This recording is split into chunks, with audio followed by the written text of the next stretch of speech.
Sa unang pagkakataon, sa labas ng Luzon gagawin ang seremonya para sa paggunita sa Araw ng Kalayaan ng Pilipinas. Pangungunahan ito ni Pangulong Noynoy Aquino sa Santa Barbara, Iloilo. Makibalita tayo kay Nenita Hubilla ng GMA Iloilo. Tinatayang aabot sa 3,000 individual na kinabibilangan ng matataas na opisyal ng gobyerno at iba't ibang sektor ang inaasahang magtitipon-tipon sa pagdiriwang ng Araw ng Kalayaan sa Santa Barbara, Iloilo sa darating na Biyernes. Ito ang kauna-unahang pagkakataong gugunitain ang Independence Day sa labas ng Luzon. Pangungunahan ito ni Pangulong Noynoy Aquino. Kaya ganito na lang ang paghahanda ng mga Ilonggo. Mahigpit ang ipatutupad na seguridad. Handa raw ang lahat sakaling may maganap na security threat kabilang na ang pagsabog ng bomba. Bumuo na rin ang Incident Command System ang Department of Health.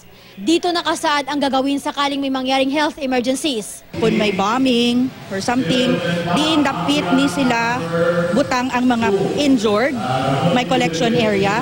Diin dapat ang mga wounded ibutang. Diin dapit butang ang mga kinahanglan emergency nga action nga kinahanglan direct sa hospital. Kag diin dapit ang mga yellow, so mga triaging naton. So kagdason diin i-plaster ang mga ambulances para nga for access, bala easy access. Handa na rin ang iba't ibang pook sa Iloilo kung saan magaganap ang Independence Day celebration. Kabilang na dyan ang munisipyo kung nasaan ang 36-meter flagpole. Dito gagawin ang flag raising ceremony na pangungunahan ng Pangulo. Malapit lang ito sa lugar kung saan iwinagayway ang watawat ng Pilipinas noong November 17, 1898, noong patapos na ang pananakop ng Espanya sa Pilipinas. Yun ang unang pagkakataong itinaas ang watawat ng bansa sa labas ng Luzon. Inayos na rin ang 137-year-old na Santa Barbara Church and Convent na may malaki ring papel sa kasaysayan.